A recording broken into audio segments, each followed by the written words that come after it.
வணக்கம்.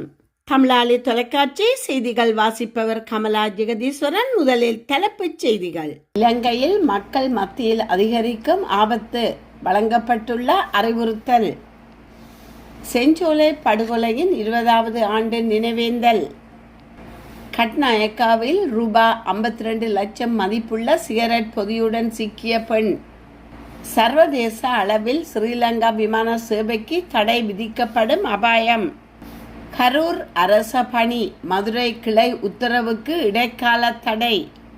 ரஷ்யா விமான நிறுவனத்தின் தடைகளை நீக்கும் கோரிக்கை நிராகரிப்பு. நோவா ஸ்கோஷியாவில் மனித எச்சங்கள் மீட்பு. கனடாவில் சில உணவு வகைகள் குறித்து எச்சரிக்கை. ஹோர்மோஸ் நீரிணை முழுமையாக மூடப்பட்டுள்ளது, ஈரான் அதிரடி அறிவிப்பு. கட்டுக்கடங்காத காட்டுத்தீ. ஜெர்மனியில் வீடுகளை விட்டு வெளியேற்றப்பட்ட மக்கள். இனி தொடர்கிறது விரிவான செய்திகள். நாட்டின் பல பகுதிகளில் தற்போது வெப்பமான வானிலை பதிவாகி வரும் நிலையில் மனநோய்க்கு இலக்காகும் ஆபத்து அதிகரித்துள்ளதாக காலி தேசிய மருத்துவமனையின் மனநல மருத்துவரான ரூமி ரூபன் தெரிவித்துள்ளார். வெப்பநிலை உயர்வால் மனச்சோர்வு மற்றும் பதட்டம் போன்ற நோய்களும் பதிவாகி வருவதாக அவர் கூறியுள்ளார். இதேவேளை நாட்டின் பல மாவட்டங்களில் இன்றைய தினம் மனித உடலில் உணரப்படும் வெப்பநிலை அதிகரித்த நிலையில் காணப்படும் என வளிமண்டலவியல் திணைக்களம் எச்சரிக்கை விடுத்துள்ளது. இதன்படி வவுனியா, முல்லைத்தீவு, திருகோணமலை, பொலனறுவை, மட்டக்களப்பு, அம்பாறை மற்றும் மொனரகலை ஆகிய மாவட்டங்களில் வெப்பநிலை அதிகரிக்கும் என எதிர்பார்க்கப்படுவதாக திணைக்களம் கூறியுள்ளது. இந்த மாவட்டங்களில் வெப்பநிலை 39 முதல் 45 பாகை செல்சியஸ் வரை இருக்கும் என்று கூறப்படுகிறது. அதன்படி கடினமான வெளியுறவு செயல்பாடுகளை குறைத்து கொள்ளவும் போதுமான அளவு தண்ணீர் அருந்தவும் பொதுமக்களுக்கு அறிவுறுத்தல் வழங்கப்பட்டுள்ளமை குறிப்பிடத்தக்கது. நாடாளுமன்றத்தில் அர்ச்சுனா ராமநாதனின் இருக்கையை மாற்றக்கோரி நாடாளுமன்ற உறுப்பினர் கஜேந்திரகுமார் பொன்னம்பலம் சபாநாயகரை எழுத்து மூலம் கோரியுள்ளார். குறித்த கடிதத்தில் தெரிவிக்கப்பட்டுள்ளதாவது: உங்களுக்கு தெரிந்தபடி நாடாளுமன்றத்தில் எனக்கு இடதுபுறம் அமைந்திருக்கும் நாடாளுமன்ற உறுப்பினர் அர்ச்சுனா ராமநாதன் மாவட்ட அபிவிருத்தி கூட்டங்களிலும் சமூக ஊடகங்களிலும் பொது வெளியிலும் என்னை தொடர்ந்து தகாத வார்த்தைகளால் திட்டியும் வன்முறை அச்சுறுத்தல் விடுத்தும் இழிவான சொற்களை பயன்படுத்தியும் வருகின்றார். சமீப காலமாக இந்த நடத்தை எந்த அளவுக்கு மோசமடைந்துள்ளது என்றால் அது என் கவனத்தை சிதறடிப்பதால் நாடாளுமன்ற அவையில் அவரை எனக்கு அருகில் அமர வைப்பது எனக்கு இயலாத காரியமாகிவிட்டது. குறிப்பிட்ட அந்த உறுப்பினர் ஒரு சுயேட்சை குழுவிலிருந்து முதல் முறையாக தேர்ந்தெடுக்கப்பட்ட நாடாளுமன்ற உறுப்பினராவர். பொதுவாக இத்தகைய உறுப்பினர்களுக்கு அனைத்து மூத்த தலைவர்கள் மற்றும் அங்கீகரிக்கப்பட்ட அரசியல் கட்சிகளின் உறுப்பினர்களுக்கு இருக்கை வழங்கப்படும். இருப்பினும் வழக்கமான நடைமுறையை மீறி குறிப்பிட்ட அந்த நாடாளுமன்ற உறுப்பினர் அங்கீகரிக்கப்பட்ட அரசியல் தலைவர்களுக்கும் மூத்த உறுப்பினர்களுக்கும் இடையில் அமர அனுமதிக்கப்பட்டுள்ளார். இந்த விடயத்தில் நீங்கள் தலையிட்டு அங்கீகரிக்கப்பட்ட அரசியல் கட்சி உறுப்பினர்களுக்கும் பிறகு சுயேட்சை நாடாளுமன்ற உறுப்பினர்களை அமர வைக்கும் வழக்கமான நடைமுறைக்கு இணங்க குறிப்பிட்ட அந்த நாடாளுமன்ற உறுப்பினரை என்னிடமிருந்து இடதுபுறம் நகர்த்தும்படி கேட்டுக்கொள்கிறேன் என கடிதத்தில் தெரிவிக்கப்பட்டுள்ளது. சட்டவிரோதமாக சிகரெட் பொதிகளை நாட்டுக்கு கொண்டு வந்த பெண்ணொருவர் இன்று விமான நிலைய சுங்க அதிகாரிகளால் கைது செய்யப்பட்டுள்ளார். கட்நாயக்கா விமான நிலையத்துக்கு வந்தடைந்த பின்னர் காலை சுமார் 6:15 மணியளவில் அறிவிக்க வேண்டிய விவரங்கள் ஏதுமில்லாத பயணிக்காக ஒதுக்கப்பட்ட பசுமை வழித்தடம் கிரீன் சேனல் வழியாக கடந்து செல்ல முயன்ற அப்பெண் கைது செய்யப்பட்டார். கண்டி பகுதியைச் சேர்ந்த 45 வயதான கைது செய்யப்பட்ட அந்த பெண் சவுதி அரேபியாவில் இருந்து ஆண்டுகள் வீட்டு பணி பெண்ணாக பணியாற்றிய பிறகு இலங்கைக்கு திரும்பியதாக கூறப்படுகிறது. சுங்க அதிகாரிகளின் கூற்றுப்படி அவர் தனது பணியை முடித்து இலங்கைக்கு திரும்புவதற்கு முன் ஷார்ஜாவில் சிகரெட் பொதிகளை வாங்கியுள்ளார். அந்த பெண் எடுத்து சென்ற 4 பயணி பைகளில் மறைத்து வைக்கப்பட்டிருந்த வெளிநாட்டில் தயாரிக்கப்பட்ட 35,200 சிகரெட்டுகள் அடங்கிய 176 அட்டை பெட்டிகளை சுங்க அதிகாரிகள் கண்டுபிடித்துள்ளனர். சிகரெட் பொதிகளின் மதிப்பு சுமார் ரூபாய் 52.8 லட்சம் என மதிப்பிடப்பட்டுள்ளது. முறையான சுங்கத்துறை விசாரணையை தொடர்ந்து அந்த சரக்கு பறிமுதல் செய்யப்பட்டதுடன் குறித்த பெண்ணுக்கு ரூபாய் 1 லட்சம் அபராதம் செலுத்தவும் உத்தரவிடப்பட்டுள்ளது. சர்வதேச அளவில் ஸ்ரீலங்கா விமான சேவைக்கு தடை விதிக்கப்படும் கடுமையான அபாயம் ஏற்பட்டுள்ளதாக சிவில் செயற்பாட்டாளர் தினேஷ் டி அல்வேஸ் தெரிவித்துள்ளார். சர்வதேச அளவில் மேற்கொள்ளப்பட்ட விசாரணை ஒன்றின் அடிப்படையிலேயே இந்த ஆபத்து ஏற்பட்டுள்ளதாக அவர் குறிப்பிட்டுள்ளார். சிவில் விமான சேவைகள் அதிகார சபையில் இடம்பெற்றுள்ளதாக கூறப்படும் பல்வேறு முறைகேடுகள் தொடர்பில் இந்த விசாரணைகள் முன்னெடுக்கப்படுகிறது. ICAO அல்லது ICAO எனப்படும் சிவில் விமான சேவையின் அதாவது சிவில் அவியேஷன் ஆர்கனைசேஷன் எனப்படும் அமைப்பொன்று ஸ்தாபிக்கப்பட்டுள்ளது. அது ஸ்தாபிக்கப்படுவது உலகத்தில் விமான போக்குவரத்துக்கள் வளர்ச்சியடையும் போது அதில் உள்ள அதிகார பலத்தை ஓரிடத்திற்கு மையப்படுத்தி அதன் நிபந்தனைகளுக்கு இணங்க உலகின் அனைத்து விமானங்களையும் கையாளுவதே அதன் எதிர்பார்ப்பாகும். எனவே நாமும் அதில் ஓர் உறுப்பு நாடாக இருக்கின்றோம். நாமும் அதன் சட்ட திட்டங்களுக்கு இணங்க செயற்பட வேண்டும். இந்த தணிக்கை உலகளாவிய ரீதியில் மேற்கொள்ளப்படுகின்றது. ஒவ்வொரு நாட்டிலும் இது 5 ஆண்டுகளுக்கு ஒரு முறை மேற்கொள்ளப்படுகின்றது. ஒவ்வொரு நாட்டிலும் இது போன்ற அந்தந்த நாட்டின் சிவில் விமான சேவை குறித்து பிரமாணங்களுடன் இருக்கின்றதா, அது சட்டபூர்வமாக பேணப்படுகின்றதா என்பது குறித்து ஒவ்வொரு நாட்டிலும் அவர்கள் பரிசோதனை ஒன்றை தணிக்கை ஒன்றை நடத்தியிருக்கிறார்கள். அடுத்த ஆண்டுக்கான தணிக்கையின் முதற்கட்ட பணிகள் இடம்பெற்றுள்ளன. இதன் மூலம் ஸ்ரீலங்கா விமான சேவையும் தணிக்கை செய்யப்பட்டுள்ளது. அதில் சில முறைகேடுகள் கண்டறியப்பட்டுள்ளது. மேலும் தணிக்கை சோதனையில் ஸ்ரீலங்கன் விமான சேவை தோல்வியடைந்துள்ளது. இந்த நிலையிலேயே சர்வதேச அளவில் ஸ்ரீலங்கா விமான சேவைக்கு தடை விதிக்கப்படும் கடுமையான அபாயம் உள்ளதாக அவர் மேலும் தெரிவித்துள்ளார். கரூரில் கடந்த ஆண்டு செப்டம்பர் மாதம் நடந்த தாவேகா மக்கள் சந்திப்பு நிகழ்ச்சியில் பங்கேற்ற 41 உயிரிழந்த நிலையில் அவர்களுக்கு தமிழ்நாடு அரசு சார்பில் அரசு வேலை வழங்கப்பட்டது. இதை எதிர்த்து உச்சநீதிமன்ற மதுரை கிளையில் மனு தாக்கல் செய்யப்பட்டுள்ளது. இதனை விசாரித்த மதுரை கிளை வேலை வழங்குவதற்கான உத்தரவை ரத்து செய்தது. இதனை எதிர்த்து தமிழ்நாடு அரசு சார்பில் மேல்முறையீடு செய்யப்பட்டது.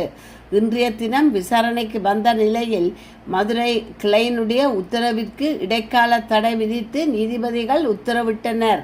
மேலும் எதிர் மனுதாரர்கள் பதிலளிக்க உத்தரவிட்டும் வழக்கின் விசாரணையை ஒத்திவைத்தனர். உக்ரைன் போர் தொடங்கியதை அடுத்து கனடாவில் பறிமுதல் செய்யப்பட்ட பிரம்மாண்டமான சரக்கு விமானத்தின் உரிமையாளரான ரஷ்யா விமான நிறுவனம் தாக்கல் செய்த தடை நிவாரண மனுவை கனடாவின் மத்திய அரசாங்க நீதிமன்ற நீதிபதி தள்ளுபடி செய்துள்ளார்.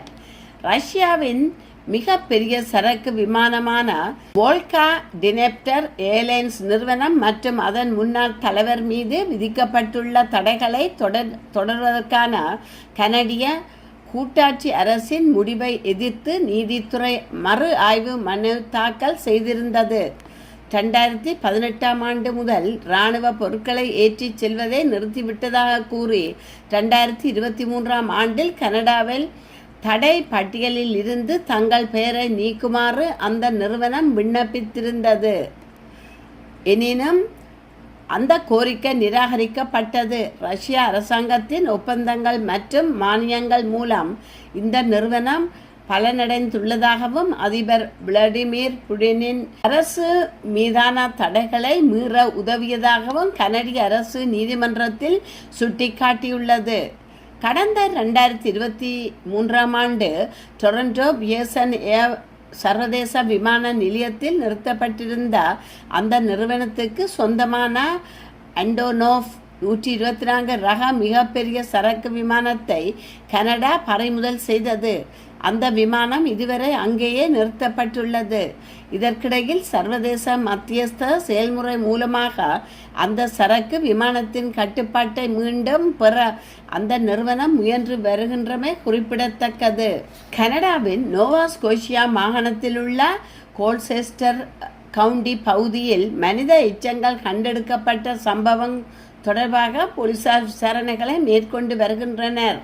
டெபாட் பகுதிக்கு அருகிலுள்ள காடடைந்த பகுதியில் மனித எச்சங்கள் இருப்பதாக கடந்த ஜூலை 22 கிடைத்த தகவலின் அடிப்படையில் போலீசார் சோதனைகளை மேற்கொண்டனர். மீட்கப்பட்ட எச்சங்கள் ஒரு ஆணுடையது என்றும் அவரது மரணத்தில் ஏதேனும் குற்றச் செயல்கள் அடங்கி இருக்கலாம் என நம்புவதாகவும் போலீசார் தெரிவித்துள்ளனர். எனினும் நோவா ஸ்கோஷியா மருத்துவமனை பரிசோதனை சேவையின் உதவியுடன் உயிரிழந்த நபரின் அடையாளத்தை உறுதிப்படுத்தவும் அவரது மரணத்துக்கான காரணத்தை கண்டறியவும் புலனாய்வாளர்கள் முயன்று வருகின்றனர். அந்த நபரின் எச்சங்கள் கண்டெடுக்கப்பட்டதில் இருந்து அப்பகுதியில் விரிவான தேடுதல் வேட்டைகள் நடத்தப்பட்டு வருகின்றன. இந்த சம்பவம் குறித்து மக்களிடையே பல்வேறு வதந்திகளும் சந்தேகங்களும் எழுந்துள்ளதை நாங்கள் அறிவோம். ஆனால் எங்கள் முதன்மை பொறுப்பு விசாரணையின் நிமித்தம் தகவல்களை பாதுகாப்பதே ஆகும் என நோவா ஸ்கோஷியா போலீசார் தெரிவித்துள்ளனர். இவ்விசாரணை இன்னும் ஆரம்ப கட்டத்திலேயே இருப்பதால் தற்போதைக்கு மேலதிக விவரங்கள் எதையும் வெளியிட முடியாது என போலீசார் கூறியுள்ளனர். 15 நோயாளிகளின் மரணங்களுக்கு காரணமாக இருந்த ஜெர்மனியைச் சேர்ந்த மருத்துவர் ஒருவருக்கு ஆயுள் தண்டனை விதிக்கப்பட்டுள்ளது. ஜெர்மன் தனியுரிமை விதிகளின்படி ஜோஹன்னாஸ் எம் என்று மட்டும் பெயரிடப்பட்ட 41 வயதான அந்த மருத்துவர் 2021 செப்டம்பர் முதல் 2024 ஜூலை வரை 12 பெண்கள் மற்றும் 3 ஆண்களின் மரணங்களுக்காக பெர்லினில் உள்ள ஒரு நீதிமன்றத்தால் குற்றவாளி என தீர்ப்பளிக்கப்பட்டுள்ளார். பாதிக்கப்பட்டவர்கள் 25 முதல் 94 வயது உட்பட்டவர்கள் என்றும் அவர்கள் அனைவரும் உயிருக்கு ஆபத்தான நிலையில் இருப்பதாகவும் நீதிமன்றத்தில் தெரிவிக்கப்பட்டது. அந்த மருத்துவர் தனது நோயாளிகளின் அனுமதியின்றி பல்வேறு மருந்துகளின் கொடிய கலவையை அவர்களுக்கு வழங்கியதாக அரசு தரப்பு சட்டத்தரணிகள் தெரிவித்தனர். பல சந்தர்ப்பங்களில் தனது தடயங்களை மறைப்பதற்காக அவற்றுக்கு குறிவைத்து மருத்துவர் தீ வைத்ததாகவும் நீதிமன்றத்தில் அறிவிக்கப்பட்டுள்ளது. ஜூலை 2024 அவர் கைது செய்யப்படுவதற்கு சற்று முன்னர் அந்த மருத்துவர் ஒரே நாளில் 2 நோயாளிகளின் மரணங்களுக்கு காரணமாக இருந்ததாக அரசு தரப்பு சட்டத்தரணிகள் தெரிவித்தனர். இதன்போது மரணமான ஒரு மூதாட்டியின் வீட்டுக்கு மருத்துவர் தீ வைக்க முயன்றதாகவும் ஆனால் அதில் அவர் தோல்வி அடைந்ததாகவும் அவர்கள் கூறியுள்ளனர். சுமார் 1 வருட காலமாக நடைபெற்று வரும் இந்த வழக்கின் விசாரணையின் பெரும்பகுதி முழுவதும் அந்த மருத்துவர் எதுவும் கூறவில்லை. ஆனால் கடுமையாக நோய்வாய்ப்பட்டிருந்த தனது 12 நோயாளிகளின் மரணங்களுக்கு தாம் காரணம் என்பதை அவர் கடந்த மாதம் ஒப்புக்கொண்டார். அவர்களை துன்பத்தில் இருந்து பலவீனத்தில் இருந்தும் காப்பாற்றுவதன் மூலம் தான் சரியானதை செய்வதாக தன்னைத்தானே நம்ப வைத்து கொண்டதாக அவர் நீதிமன்றத்தில் கூறினார். இந்நிலையில் தான் ஏற்படுத்திய அனைத்து துன்பங்களுக்கும் மன்னிப்பு கோருவதாகவும் அவர் தெரிவித்தார். மருத்துவருக்கு எதிராக வழக்குகள் நிரூபிக்கப்பட்டு அவர் குற்றவாளி என நிரூபிக்கப்பட்டால் அது ஜெர்மனியின் வரலாற்றில் நடந்த மிகப்பெரிய தொடர் கொலை சம்பவங்களில் ஒன்றாக இருக்கும் என ஜெர்மன் ஊடகங்கள் கூறுகின்றன. ஹோர்மோஸ் நீரிணை தடையின்றி இயங்கி வருவதாக அமெரிக்கா தெரிவித்து வரும் நிலையில் ஹோர்மோஸ் நீரிணை முழுமையாக மூடப்பட்டுள்ளதாக ஈரானிய இஸ்லாமிய புரட்சி காவல் படையின் கடற்படை தளபதி ரியர் அட்மிரல் அலி அஸ்மாய் தெரிவித்துள்ளார். ஹோர்மோஸ் நீரிணையில் நடைபெறும் அனைத்து நகர்வுகளையும் IRGC கடற்படை முழுமையாக கண்காணித்து வருவதாகவும் தமது அனுமதியின்றி எந்த கப்பலும் அந்த பாதையில் சுதந்திரமாக இயங்க முடியாது எனவும் அவர் கூறியுள்ளார். இதேவேளை ஹோர்மோஸ் நீரிணை திறந்திருப்பதாகவும் அமெரிக்கா கடற்படை அந்த பகுதியில் கப்பல் போக்குவரத்தை பாதுகாத்து வருவதாகவும் அமெரிக்கா தரப்பு தொடர்ந்து தெரிவித்து வருகிறது. அண்மை தகவல்களின்படி அமெரிக்கா கட்டுப்பாட்டில் உள்ள பாதையில் வணிக கப்பல்களின் போக்குவரத்து மிகவும் குறைந்த அளவிலேயே இடம்பெற்று வருவதாகவும் தெரிவிக்கப்பட்டுள்ளது. இதனிடையே ஈரான் ஹோர்மோஸ் நீரிணையை மீண்டும் முழுமையாக திறப்பதற்கு முன்னர் அமெரிக்காவின் கடற்படை முற்றுகை முடிவுக்கு வருதல், பொருளாதார தடைகள் நீக்கப்படுதல் உள்ளிட்ட பல நிபந்தனைகளை முன்வைத்துள்ளது. ஈரான் மற்றும் ஓமான் இடையே கப்பல் போக்குவரத்துக்கான பாதுகாப்பான வழித்தடம் தொடர்பில் பேச்சுவார்த்தைகள் இடம்பெற்று வருகின்ற போதிலும் அந்த உடன்பாடு மட்டும் நீரிணையை முழுமையாக திறப்பதற்கு போதுமானதல்ல என ஈரான் தெரிவித்துள்ளது. ஹோர்மோஸ் நீரிணை உலகின் மிக முக்கியமான எரிசக்தி வர்த்த பாதைகளில் ஒன்றாகும். இதன் ஊடாக கப்பல் போக்குவரத்து பெருமளவில் குறைந்துள்ளமை உலகளாவிய எண்ணெய் விநியோகம் மற்றும் எரிசக்தி சந்தைகளில் அழுத்தத்தை ஏற்படுத்தியுள்ளது.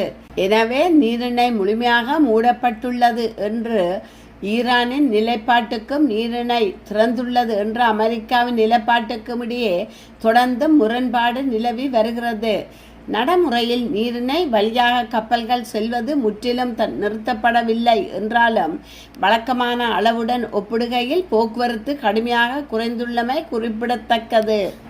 மேற்கு ஜெர்மனியில் பெல்ஜியம் எல்லைக்கு அருகில் ஏற்பட்ட காட்டுத்தீ பரவலை தொடர்ந்து 2000க்கும் மேற்பட்ட கிராம மக்கள் தங்கள் வீடுகளில் இருந்து வெளியேற்றப்பட்டதாக அந்நாட்டு அதிகாரிகள் தெரிவித்துள்ளனர். குறித்த பகுதியில் உள்ள கிராமத்தில் வசிக்கும் மக்கள் அதிகாலை 4 மணியளவில் தங்கள் வீடுகளை விட்டு வெளியேறி அருகிலுள்ள கிராமத்தில் உள்ள ஆரம்ப பாடசாலையில் அமைக்கப்பட்டுள்ள உதவி மையத்திற்கு செல்லுமாறு கேட்டுக்கொள்ளப்பட்டனர் என்று தெரிவிக்கப்பட்டுள்ளது. இதன்போது மக்கள் அத்தியாவசிய பொருட்கள், அடையாள ஆவணங்கள் மற்றும் அவசியமான மருந்துகளை மட்டும் கொண்டு செல்லுமாறும் வலியுறுத்தப்பட்டுள்ளனர். வெளியேற்றம் வெற்றிகரமாக முடிவடைந்த போதிலும் நிலைமை தொடர்ந்து கவலைக்கிடமாக இருப்பதாகவும் கீழ்பிளம்புகள் கிராமத்தில் இருந்து சுமார் 300 மீட்டர் அதாவது 1000 அடி தொலைவில் உள்ளதாகவும் தெரிவிக்கப்பட்டுள்ளது. இந்த காட்டுத்தீ உள்ளூர் சமூகத்திற்கு பெரும் அச்சுறுத்தலை ஏற்படுத்துகிறது என்று வடக்கு ரைன் வெஸ்ட் பாலியன் மாநிலத்தின் துணை பிரதமர் மோனா நியூபார் தனது எக்ஸ் தளத்தில் பதிவிட்டுள்ளார். மேலும் ஜெர்மனியின் பெரும்பகுதி வறண்ட வானிலை மற்றும் கடுமையான காட்டுத்தீ அபாயங்களை எதிர்கொண்டு வருகின்றமை குறிப்பிடத்தக்கது. இத்துடன் செய்திகள் நிறைவு பெறுகின்றன. மீண்டும் மற்றொரு செய்தியூடாக உங்களை சந்திக்கும் வரை வணக்கம் கூறி விடைபெறுபவர் கமலா ஜெகதீஸ்வரன். நன்றி.